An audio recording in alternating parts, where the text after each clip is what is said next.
My name is Janice Cameron. I've owned my business for 30 years, and the name of it is Cups. My husband and I moved here to Jackson, Mississippi, and we noticed that there wasn't a coffee house to go hang out at. And there was someone that started one, but they decided to sell it after about 6 months, and so we purchased it. It started as the one store in Fondren, and then about a year after that, we opened up a little spot where we did our roasting, and so we started roasting about a year later. And so that was the next step in our growth, is to be able to roast our own and purchase our own coffee from small farms. And so we did it in 30 pounds at a time and learned on a peanut roaster, and then eventually we purchased a real professional roaster. But at that time, there were others that started using a peanut roaster. That's how it kind of began.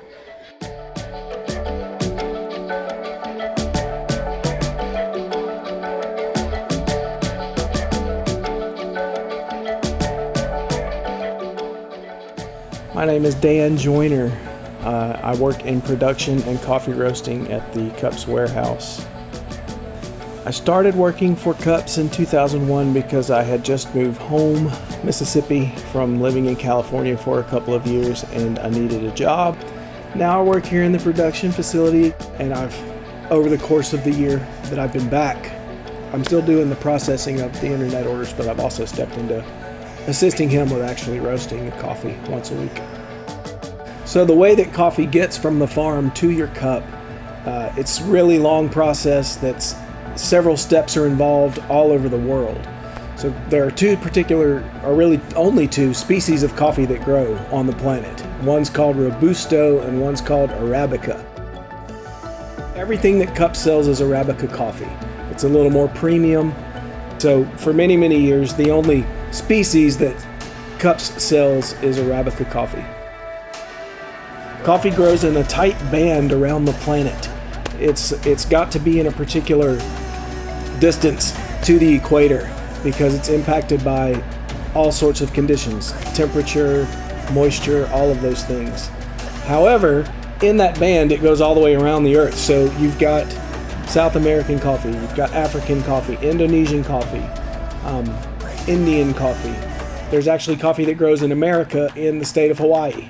That's the only American coffee that grows in our country. Once it's grown on the farms and plantations, it's then sourced from there as a commodity to particular dealers or providers around the world that will take it, warehouse it, and then they go and distribute it from there to individual roasteries. Once the coffee comes here in its green, natural form, it's roasted on this giant machine you see behind me. And that's what you're used to seeing in the stores, the roasted darker color coffee beans that are ground and then put into machines to brew, and that's how it makes it into your cup. So we're going to talk a little bit about the actual roasting process. This hopper down here is part of the loader. It may not look like it, but it will actually hold 50 pounds of green coffee beans. Once you load them into the hopper, you're going to engage the loader here on the control panel. It's going to go through this tube, pneumatic tube, up into another storage bin here at the top. At that point, you just release this door here. That drops the beans into the roaster itself. Once it goes in there, typically around 350 degrees, the internal temperature will immediately begin to cool significantly, and it will spin inside here, and you've got various controls on here that will control the amount of airflow, the direction of airflow, the level of heat. This is a gas powered roaster, so there's a burner inside here, sort of like on a gas powered stovetop. The burner will engage, and you can control the temperature by how much gas is being supplied to the burner. The burner sits right outside of the drum inside here, and the beans spin around in the drum until they're roasted. Once they're ready to come out, they're dropped into this cooling bin. They spin around again inside this cooling bin. Then they drop again into this bin, this hopper here. Another pneumatic system you engage here. This is called a de-stoner. Once this is engaged, the beans will be brought up through this pneumatic system into yet another storage container. The purpose of this is a great piece of equipment actually. Coffee oftentimes comes to the production facility with large chunks of concrete and rocks and all sorts of fun things with it. And this de-stoner allows anything heavier than a roasted coffee bean to fall down. And so all you get in here is coffee. And then all the other particulate that you don't want is released inside here, and you can just open it up and pull it out and throw it away. And then once the coffee is done, once it's in here after going through the de-stoning process, you open another chute, it drops into these tubs, and then it's taken through the warehouse for further processing, either for flavoring or just packaging.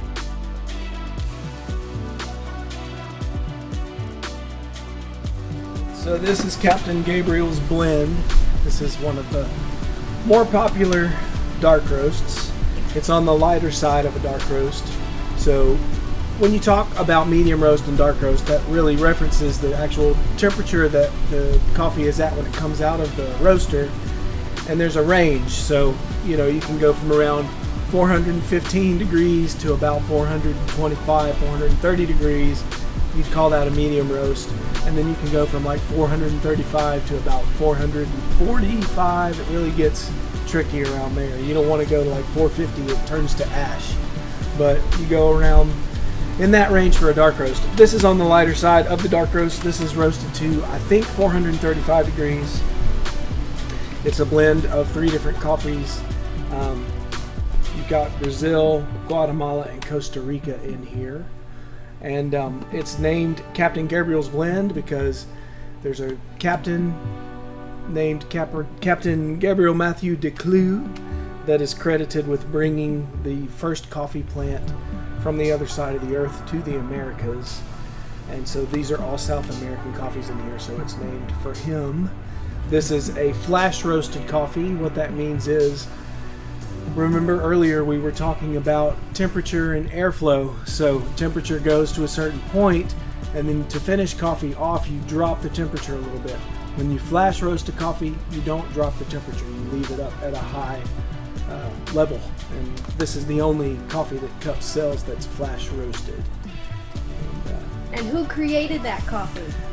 So Sean Rogers, our production manager, and myself wanted to do some experimentation with a new dark roast, and so we got our heads together and came up with this one, and we wanted to try flash roasting, and so that's why we flash roasted it.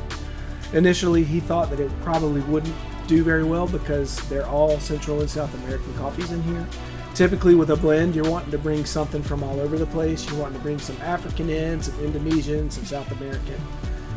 He was afraid the flavor profiles were going to be too similar between these 3 beans, but surprisingly enough, they weren't, and it's still pretty diverse in its flavor profile, and it's one of the more popular ones that we sell.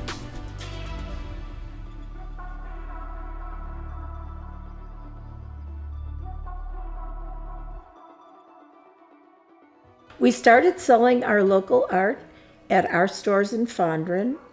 The reason why is because my background is in art, and I have always enjoyed other people's art. I always went to museums and appreciated art in all forms.